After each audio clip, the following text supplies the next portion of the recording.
আমার একটা বেটা দে মাওলা, একটা বেটা দে কামাই খাইবে সাথে নাই গো বলে আমার মাটি বিপক্ষে। একটা বেটা দে মাওলা, একটা বেটা দে কামাই খাইবে সাথে নাই বলে আমার মাটি বিপক্ষে। সেই না বেটা ভবে রে এসে যাবার কিবা করবে কাম আমার মরণ কালে করবে গো দিবে আমার আল্লাহ নবীর নাম। সেই না বেটা ভবে রে এসে যাবার কিবা করবে কাম আমার মরণ কালে করবে রে দিবে আমার আল্লাহ নবীর নাম। নিবিড়া কালে বড় সুখ যদি বালিশ থাকে পাশে, মরণ কালে বড় সুখ যার বেটা থাকে পাশে। এমনি ভাবে যখন গোবার কান্দিতে লাগিল আল্লাহর দরবারে গো কান্দন কবুল হইয়া গেল। আল্লাহর দরবারে গো কবুল হইয়া যায়।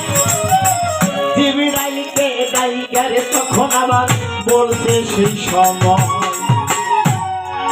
আমার আল্লাহ বলছে ওরে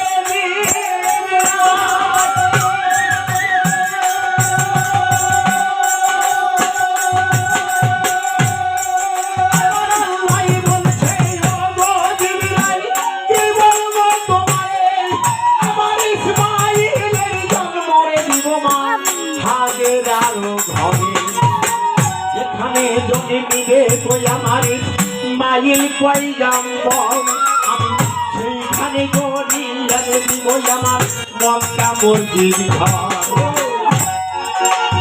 এইভাবে যখন জিবরাইল শুনিতে পাইল ইব্রাহিমের কারণে তখন তাই বলিয়া দিল এক দিবসেই খলিলুল্লাহ ওই হাজিরার ঘরে যায়।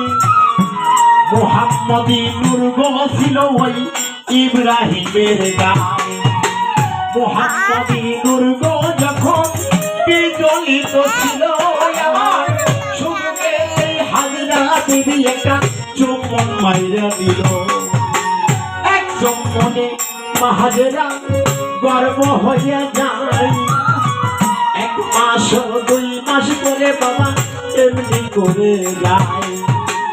1 মাস 2 মাস করে যখন 5 মাসে পৌঁছিল 6 মাসের কালে তখন বলিতে লাগিল।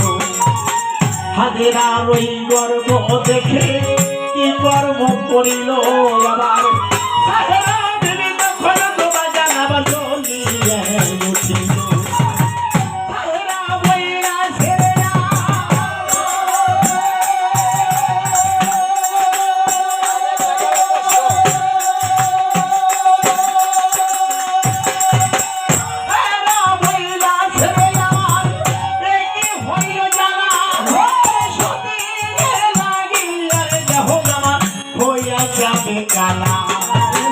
তবে নাম সাহেরা কবি আমি আলমে রাখিব বড় ছল করিয়াই সতী মেরে আমি নাজে ঠান্ডা করিয়া দিব। ভাঙ্গিয়া ঘরেরই বেড়া বাজা কাদা মেখে যায় রে মোহরা। আরে ভাঙ্গিয়াই ঘরের বেড়া বাজা কাদা মেখে যায় রে মোহরা।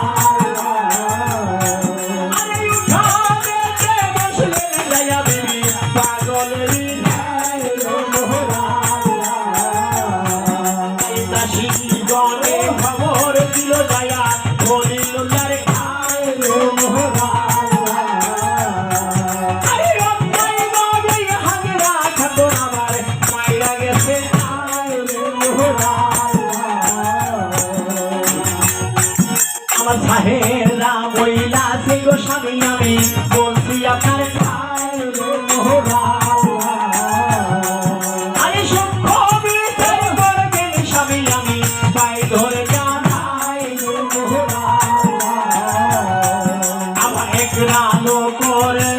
নবী আমার দরবারে আমার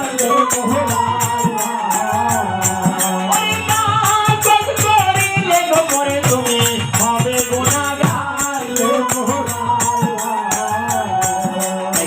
হাজেরা রই নাক টানে দিবে নাকি ঠান্ডাকে করিয়া